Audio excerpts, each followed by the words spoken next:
Narito tayo ngayon upang matunghayan ang nagiinit, nagbabaga at talaga namang usap-usapan at nagtitrending na latest issue ni Ate Erica. Sa pagpapatuloy ay narito muli si Kalingap Val Santos Matubang upang pag-usapan ang issue sa pagitan ni Ate Erica at ng kanyang pamilya, lalong-lalo na sa kanyang lolo na si Lolo Miguel. Dito nga ay pinamukha din ni Kalingap Val na talagang ginapang daw at siniraan ni Ate Erica at ni Sheila May ang buong kalingap sa ibang tao, lalong-lalo na sa mga manonood.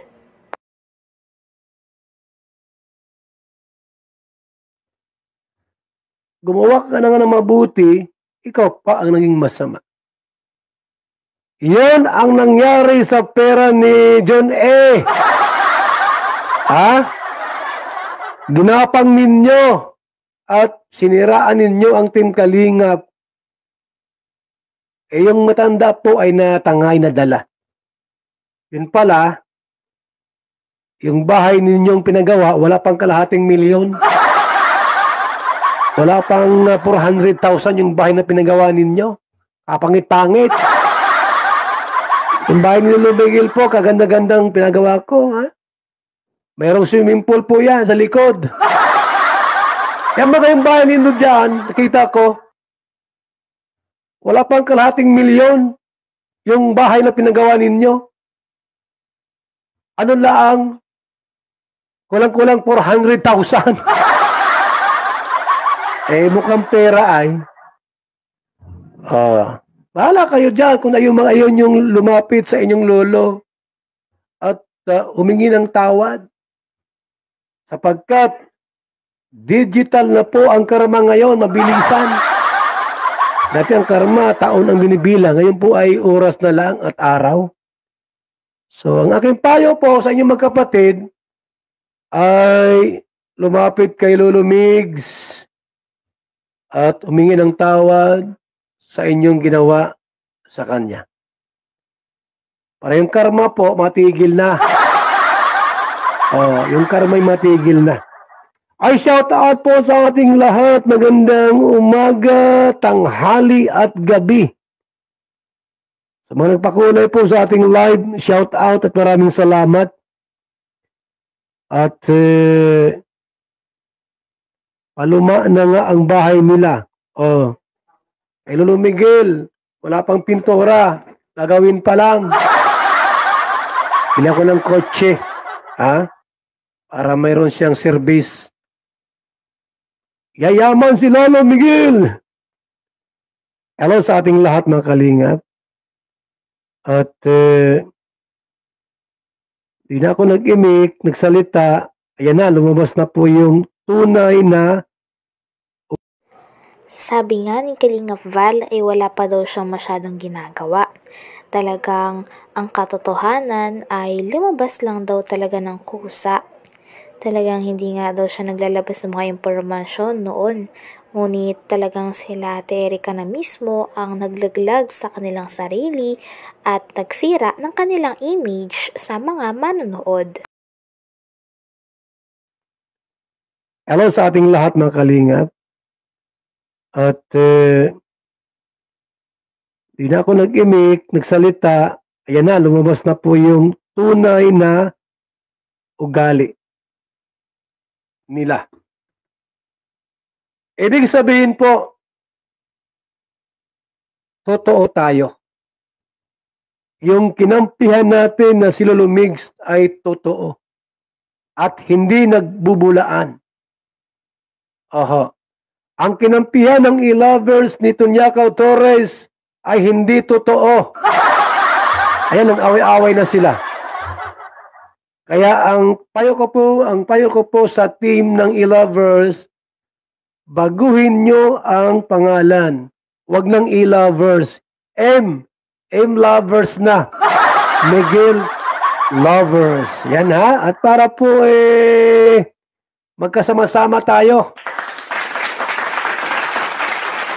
Magkakampi na tayo. Sige na, magtanong kayo, Kuya Bal. Gusto kong tumulong kay lulumig sa kanyang bahay. O sige, magkano? 50,000, 100,000? Sige. Welcome mga lovers to support na mag-sponsor po sa bahay ni Lolo Miguel para kayo po ay mapatawad ng matanda. Ang naman yung sinabi sa matanda noon kayo po ay magkasama-sama pa kayo? Ha? Ang dami yung sinabi na hindi maganda kay Lolo Miguel. Siniraan nyo si Lolo Miguel. Ngayon, yung matanda po ay nagparadasalik para panalangin. Yung manggagamot ba kayo ni? O, di ba? Manggagamot po ang asawa ni Lolo Miguel. Na orasyonan kayo, na orasyonan, na dasalan kayo. Ang the best yung gawin po, iiwan nyo na yung magkapatid ng lubusan at puntahan nyo po si Lolo Miguel. Lolo Migs,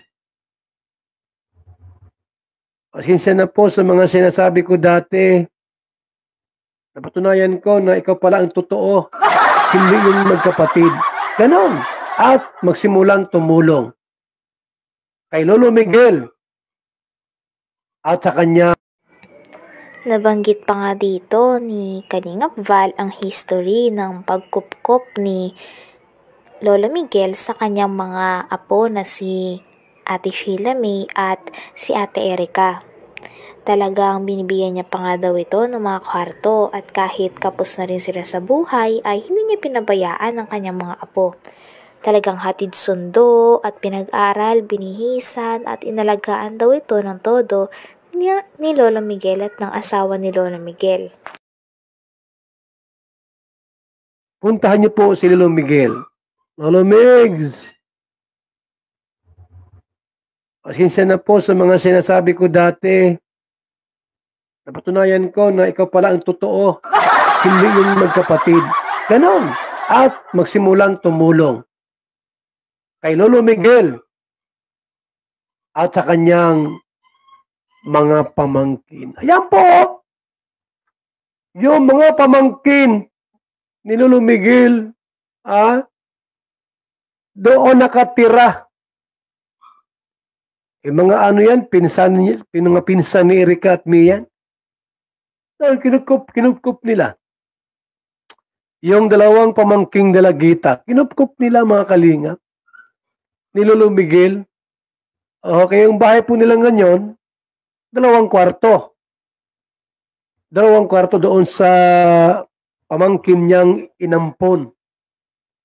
Di ba? Ganun siya tumingin sa kanyang mga apo at mga pamangkin. Si Lolo Miguel. Apo na pala niya ito. Itong dalawang nasa kanya. Kinupkup niya po. Tulad nila May at Erica. Kinupkup niya.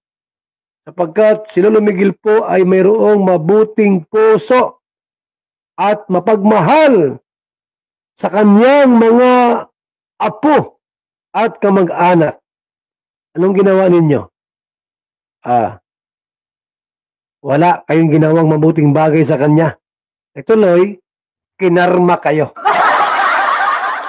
Ang payo ko sa inyo ay lumapit kay Lolo Miguel at humingi ng sorry. Yun lang. Humingi ng tawad. Para yung karma po, yung karma, digital karma ay matigil po sa inyo. Maraming salamat po sa ating lahat mga kalingap. Ako muna po ay pangsamantalang magpapaalam sa ating pong live ngayong gabi. Dahil wala nang nagpalipad. Thank you so much. Mabuhay po. God bless mga kalingap. Babay muna sa ating lahat. Salamat po sa mga nakatune in sa ating live. Hanggang dito na lamang muna ang ating nag-iinit, nagbabaga, pinag-uusapan at talaga ng mga nagtitrending na latest issue ni Ate Erica. Maraming salamat sa inyong panunood. Hanggang sa muli. Bye!